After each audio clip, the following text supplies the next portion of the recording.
नमस्कार मित्रांनो, जसं जसं आपला भारत देश प्रगती करतोय ना, तशी तशी आपली मानसिकता ही फुकटचे पैसे कमवायच्या मार्गावर चालली आणि त्या फुकटच्या पैसे कमवायच्या मार्गाच्या मानसिकतेमुळं आपली बरबादी होती।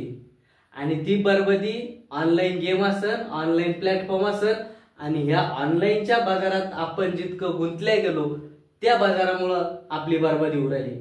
आणि जितका आपला देश प्रगती करतोय ना मित्रांनो, तितकंच आपल्या देशातले युवक हे बेरोजगारीच्या प्रश्नामुळे या ऑनलाईन गेम, या ऑनलाईन सट्टे याच्या आहारी गेलेले मित्रांनो।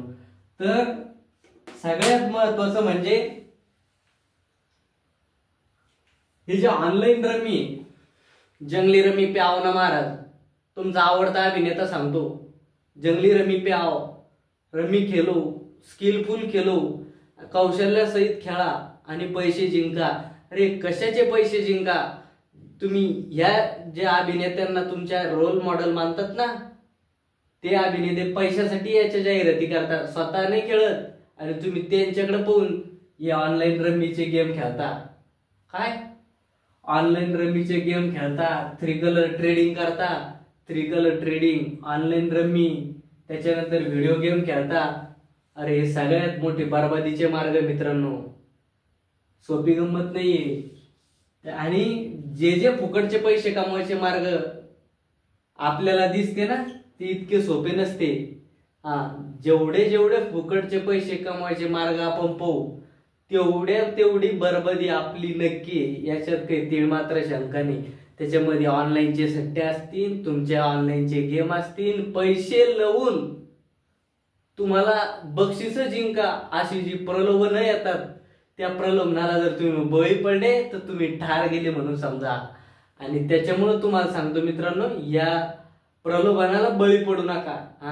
जसं इलेक्शन मध्ये म्हणते ना, पैशाला बळी पडू नका, तसे तुमच्या दैनंदिन जीवनामधले हे प्रलोभन आहे आणि याला जर तुम्ही बळी पडले ना तर पार वाट लागून जायचे काम आहे। पुन्हा कामड मोडलं की पुन्हा माणसाला सुधरत नाही। त्याच्यामुळे तुम्हाला सांगतो, हे जे ऑनलाईनचे गेम आहे किंवा फुकटचा पैसा कमवायचा कोणताच मार्ग अवलंबू नका। कष्ट करा, मेहनत करा, उद्योग करा, धंदे करा, नोकऱ्या करा, पण फुकटचे पैसे कमवायचा मार्ग अवलंबू नका।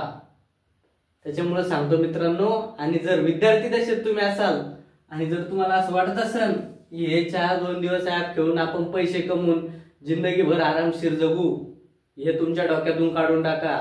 याच्या पायी बरेच लोक बरबाद झाले। मी एवढं तळतळीनं का सांगतोय, कारण माझ्या जवळचे लोक मी पाहिले की या ऑनलाईन गेमच्या नादाला लागून बरबाद झालेले मी पाहिले आणि त्यांच्या कुटुंबाचं दुःख मला वाटतं। आणि म्हणून मी तुम्हाला हे सांगतोय मित्रांनो, याची काळजीपूर्वक तुम्ही लक्षात घ्या। रोज आपण शैक्षणिक व्हिडिओ पाहतच असतो, परंतु हा व्हिडिओ याच्यासाठी मी बनवला कारण हेही काळाची गरज आहे।